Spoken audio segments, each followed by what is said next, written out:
Дзень добры, шановнае панство! Колішняе мястэчка, а сёння вёска Крывошын. А знаходзіцца Крывошын у Ляхавіцкім раёне Брэсцкай вобласці. Былое Вялікае княства Літоўскае, а сёння Рэспубліка Беларусь. Ну, паводле мясцовых аповедаў існуе такая вось легенда пра паходжанне назовы гэтай вёскі. Ну, гавораць, што калісьці тут была вельмі крывая дарога, ну, з частымі выгінамі. І чалавек падарожны, калі ехаў па гэтай дарозе, то, прыедучы на месца, ён проста хістаўся, як пасля шынка, калі добра пасядзіш там. Ну і калі прыязджаў пан да хаты, дык пані ўжо выходзіць, ды што, зноў набраўся? А ён, што ты кажаш, як набраўся? Па дарозе крывой ехаў, дык вось зараз хістаюся. А можа сапраўды тут, дзе шынок стаяў, ды хлопцы заязджалі па дарозе едучы, ды ўжо казалі, што дарога вінаватая, Бог яго ведае. Ну, адным словом, такая вось гісторыя. Ну ды што, заглянем, ды подивимся, что тут есть цікавого. Наперед!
Вось кажуць, што рыба шукае дзе глыбей, а чалавек дзе лепей. Дык я вам скажу, што гэтае месца чалавек аблюбаваў вельмі даўно. Это адно з лепшых мясцін. Аб гэтым сведчаць вось курганы, што тут знаходзяцца ў лесе побач з Крывошыным. Ну і вёсачка Крывошын, яна вельмі цесна звязана сваёй гісторыяй з вёсачкай Рэпіхава. Ну, гэта вёсачка Рэпіхава на сённяшні дзень ужо не існуе. Яна была вось тут, якраз, дзе зараз лес расце. Знікла на адразу дзесьці пасля вайны, але месца вось гэта Рэпіхава лічыцца, ну, адным са старажытнейшых мест Ляхаўшчыны. І гавораць, што вось гэты двор Рэпіхава заснаваў яшчэ князь Міндоўг для аднаго са сваіх сыноў, якога звалі па адной з версій Рэпікас. Ну і гавораць, князь Міндоўг для Рэпікаса нават тут замак хацеў будаваць, вось з равамі глыбокімі, з валамі высокімі, такі хорошы замак, але, паважанае панства, не паспеў, бо быў забіты. Забіты быў ён, калі ішоў у паход на Бранск. І вось забілі яго тады разам з сынамі. Вось жыў князь Міндоўг, неабмежаваную ўладу на Літве меў, а тут раз князі змову зладзілі і забілі Міндоўга разам з сынамі. Ось так. От жыве чалавек, а потым раз, ды і памірае. Ну што ж, бывае.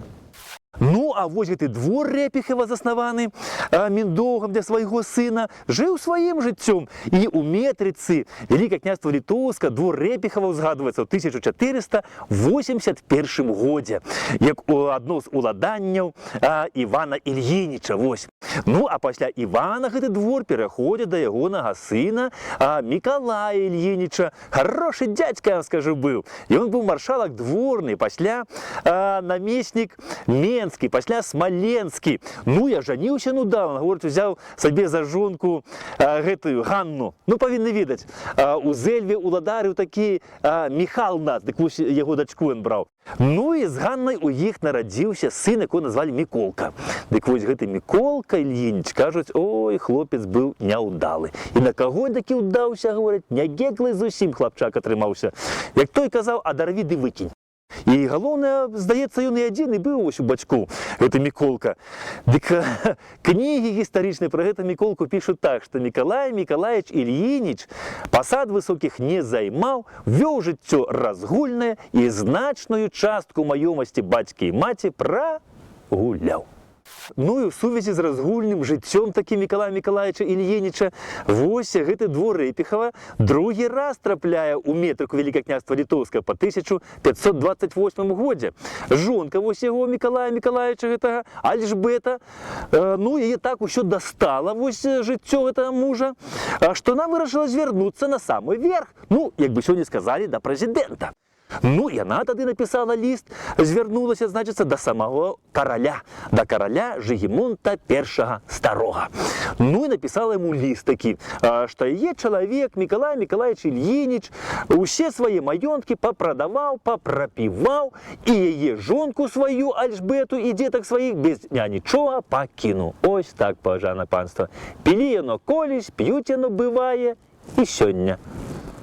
Ці ты шляхціч радавіты, ці ты мужик просты, а гарэлка дадабраеш, а нікога не давяла. Ой, што. Хаця я вам скажу, паважанае панство, што яно калі вось па здравым змысле, то калі-некалі чарку другую кульнуць яно і можна. Но, хлопцы, толькі ў меру. Неяк у Дуброве, неяк у Зялёнай каштавалі хлопцы. Піва маладое, у куфлі налівалі адзін адному. Гэта прамаўлялі, першы купаль піва. Вып'ем за сустрэчу, за цудоўны вечар. А па першым куфлі трэба паўтары. Маладое піва заўсёды шуміць. Вып'ем другі купаль маладога піва за дзяўчатак нашых, каб жылі шчасліва. Ільінічам гэтай мясціны належалі амаль да канца 16 стагоддзя. І апошні з роду Ільінічаў тут уладарыў такі Юрый Ільініч. Ён меў тытул граф на міры. Ну, дзядзька быў багаты. У войска Вялікае княства Літоўскае ў 1569 годзе ён ставіў аж 142 добра ўзброеныя коннікі. Уяўляеце, гэта кажучы сённяшняй моваю 142 танкі разам з танкістамі. Вось, але шкада, што такі хорошы дзядзька і памёр, не пакінуўшы пасля сябе нашчадкаў. Яго маці была з роду Радзівілаў, Соф'я Радзівіл, ну і таму ён свае такія вялікія свае маёнткі перапісаў на свайго стрыечнага брата, на Мікалая Крыштафа Радзівіла, памянуўшцы сіротка. Мікалай Радзівіл сіротка, гэта быў вялікі патрыёт сваёй айчыны, вось, Вялікае княства Літоўска сённяшняй Беларусі. І славу ён здабываў, вось, не седзячы ў шынках, а на полі бітвы, як сапраўдны рыцар. Падчас Лівонскай вайны сярод атрадаў магнатаў, самыя вось вялікія атрады, гэта былі атрады узброены Мікалаем сіроткам. Вось. Ён удзельнічаў і ў бітве пад Улаю, ён удзельнічаў і ў бітве на заходняй Двіне, не дапускаючы сюды на Беларусь маскоўскае войска. А таксама ён удзельнічаў яшчэ і ў вызваленні Полацка ад маскоўскіх войскаў. І вось там ён быў паранены ў твар, і пасля вось гэтай полацкай кампаніі наш кароль Стэфан Баторый узнагародзіў Мікалая сіротку тытулам найвышэйшы маршалак літоўскі. Пазней яшчэ Мікалай сіротка за Стэфанам Баторыем яшчэ удзельнічаў і ў аблозе Пскова. Миколай Радзівіл сіротка, паважанае панство. Ён жа, вы ведаеце, быў яшчэ чалавек вельмі набажны. Ён жа вось здзейсніў сваё паломніцтва ў святую зямлю. Ну і калі ад свайго стрэчнага брата Юрія Ільініча атрымаў вось гэты маёнтак, то ён адразу ж яго перадаў нясвіжскім езуітам. Ну, езуіты – гэта такі манаскі ордэн, які быў створаны ў 1534 годзе для барацьбы супраць рэфармацыі. Ну і езуіты, як толькі прыйшлі сюды, то адразу ж тут узяліся за справу. І побач вось тут у Крывошыне заснавалі сваю езуіцкую калонію. Вось не ведаю, ці жылі тут людзі вось у гэтым сённяшнім Крывошыне да таго, як сюды прыйшлі езуіты, ці тут ні адной хаты не стаяла. А першыя тут збудаваліся езуіты. А хаця вот мясцовыя жыхары кажуць, што тут калісьці стаяла хата вось гаёўніка. Ну, гаёўнік гэта у Вялікім княстве Літоўскім была такая службовая асоба, якая даглядала за гаямі з бортнымі дрэвамі. Ну і гаёўнік збіраў мядовую даніну. Дык вось кажа, што тут і жыў гэты гаёўнік калісьці. Я говорю, ці то ў яго шыя крывая была, на яго казалі Крывошын, ці то яго прозвішча было Крывошын. Ну, таму і месца гэта пачалі зваць Крывошын. Ну, вось такая ж адна версія пра назову, пра паходжанне назовы гэтай вёскі. Ну, як яно колись было, паважанае панство, то, канешне, Бог яго ведае. Але вядома дакладна тое, што вось з прыходам сюды манахаў-езуітаў, каталікоў, Крывошын пачаў разрастацца ўсё больш і больш. У 1670 годзе езуіты тут у Крывошыне збудавалі касцёл. Вось, па адных звестках гэты касцёл быў драўляны, па другіх мураваны. І пры касцёле езуіты пачалі займацца місіянерскай дзейнасцю. І скажу вам, што недрэнна займаліся, бо ўжо ў вельмі хуткім часе у касцёле на імшы было ўжо столькі людзей, што не было дзе яблыку ўпасці.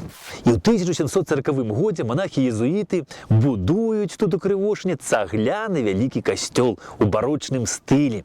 Ну, а паколькі езуіты шмат увагі надавалі дабрачыннай дзейнасці, то пры касцёле яны, значыцца, збудавалі яшчэ і прытулак вот для сірат дзетак, шпіталь для прыстарэлых, школку для дзетак збудавалі. Ну, адным словам, ператварылі вось Крывошын у адзін з такіх мясцовых рэлігійных каталіцкіх цэнтраў. Манахі-езуіты былі выгнаны з нашай зямлі ў 1820 годзе, калі ўжо гэта была расійская імперія. Ну, а касцёл езуіцкі тут праіснаваў да 1863 года. Гэта быў вельмі прыгожы касцёл у барочным стылі, вось, з вежамі-званочкамі. Гэта была такая, ну, архітэктурная рызынка мясцовага краю. Ну, але вось у 1863 годзе гэты касцёл быў перададзены праваслаўным вернікам. Сюды прыехаў спецыяльны архітэктар, і гэты касцёл барочны пачалі перабудоўваць уже пад праваслаўную царкву, ну, падганяць пад рускі стыль. І вось з касцёла пачалі збіваць усе элементы барока, пачалі тут рабіць аркі, ламаць вежачкі-званочкі, замест іх вось ставіць цыбулінападобныя вежы, якіх у нашым праваслаўным дойлідстве ніколі не было. І перабудову касцёла пад царкву скончылі ў 1866 годзе. Але як вось не перабудоўвалі, ўсё ж такі відаць, што гэта былы касцёл, у якім сёння знаходзіцца праваслаўная царква Покрыва Пресвятой Багародзіцы.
Касцёл тут у Крывошні паспешна так закрылі таму, што ксяндзы гэтага касцёла падтрымалі змагароў за волю паўстанцаў Кастуся Каліноўска.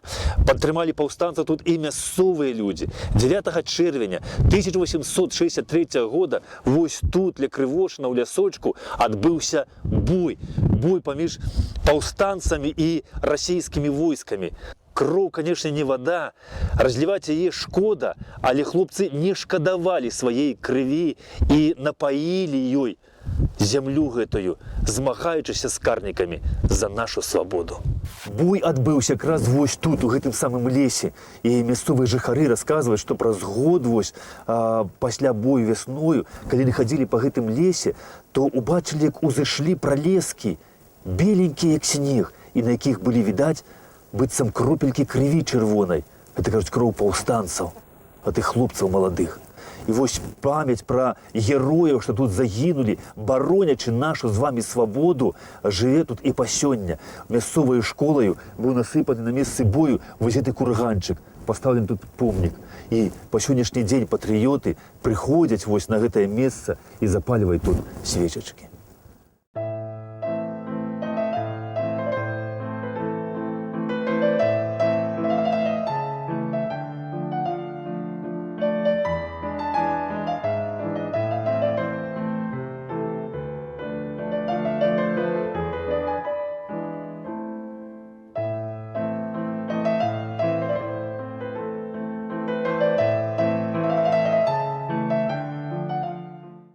Ну а камандзірам гэта паўстанцкага атрада вось тут быў ураджэнец гэтых мясцін Вітольд Міладоўскі.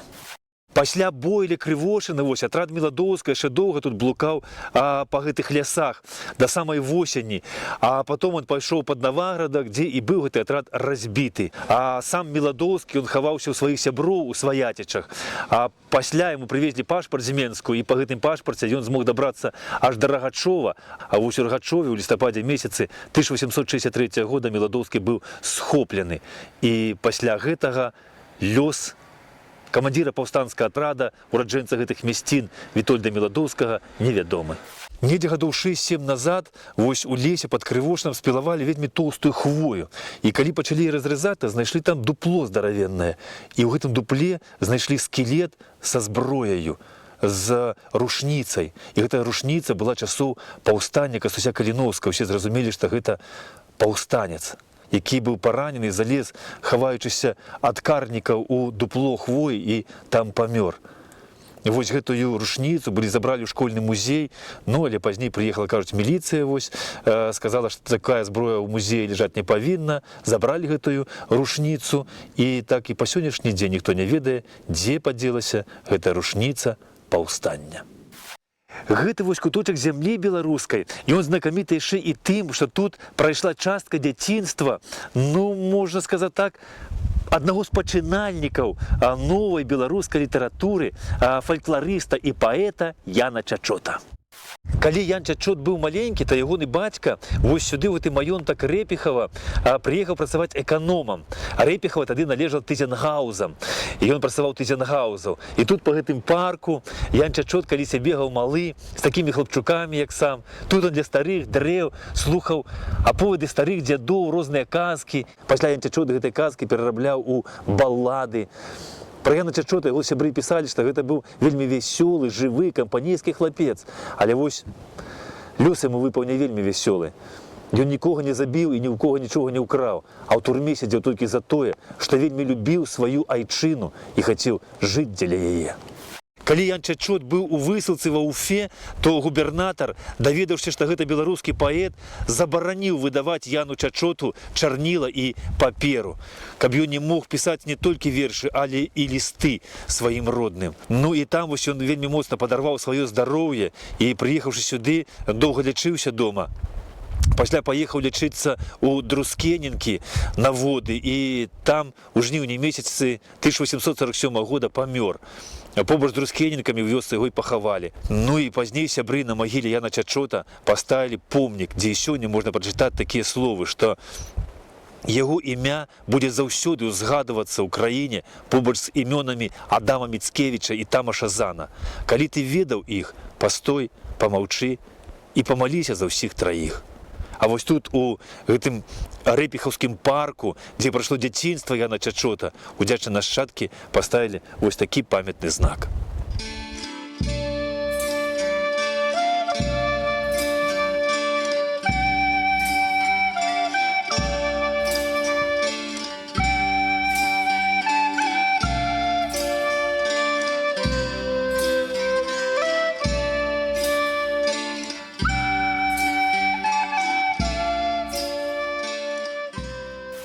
Пасля Тызенгаузаў тут уладарылі графы Патоцкія. У 1844 годзе Крывошын, гэта было мястэчка пры маёнтку Рэпіхава, якім уладарыла графіня Патоцкая, спадчыніца Рудольфа Тызенгауза. Пасля яе тут быў такі Канстанцін Патоцкі граф. Ён збудаваў тут шыкоўны палац двухпавярховы, драўляны. Тут яшчэ было 2 флігелі стаяла, аранжарэя, лядоўня, стайня, бровар. Ну, але з усіх пабудоў, панове, застаўся толькі адзін вось гэты склеп. Палац прайшоў усю вайну, адну і другую, ну і быў разабраны пасля вайны, і з гэтага матэрыялу палаца у Крывошыне збудавалі больніцу для душэўнахворых. А вось склеп стаіць, моцна збудавалі. І вось некаторы расказваюць, што тут у гэтым склепе зараз жыве дух парка. І дух парка сказаў, што калі будзеце яшчэ валяць вось дрэвы, ламаць тут усё, буду з вамі разбірацца.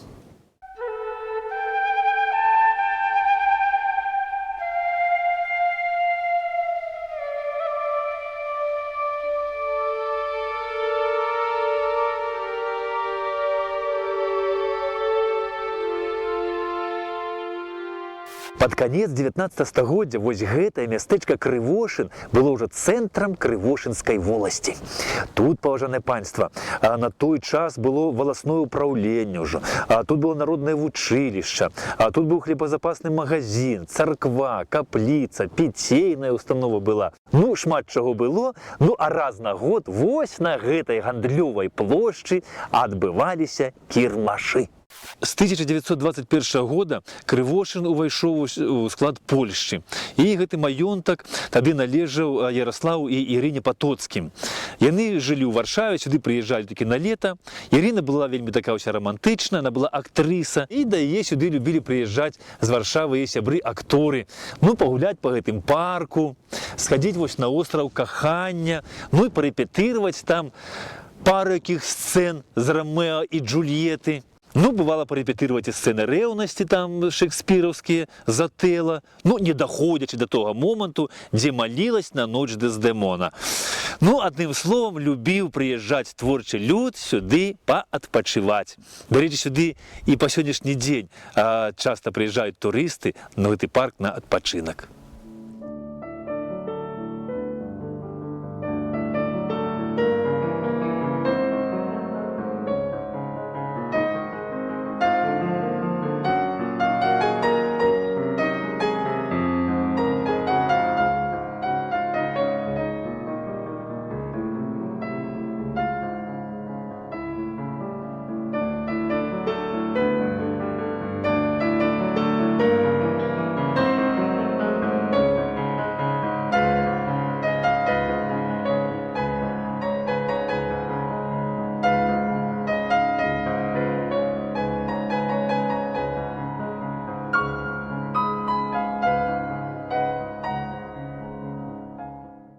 Тут у гэтым парку, паважанае панства, пры Патоцкіх калісьці былі тэнісныя корты, была пляцоўка для выхавання коней. Тут расло вельмі шмат экзатычных дрэў і раслін. Тут былі шматлікія алеі. Ну і вось і па сённяшні дзень у гэтым парку налічваецца яшчэ 47 відаў розных раслін і дрэў. Ну і гэты парк вось рэпіхаўскі, ён лічыцца гісторыка-культурнай каштоўнасцю і ахоўваецца дзяржаваю. Апошнія ўладары Крывошына гэта былі графы Патоцкія. І вось у 19 стагоддзі жыў такі граф Леон Патоцкі. Дык ён казаў, што слухайма расповеды старых людзей, каб можна было пазней гэта ўсё паўтарыць тым пакаленням, што ідуць за намі. Поспехаў вам і ўсё самае найлепшае. Да пабачэння!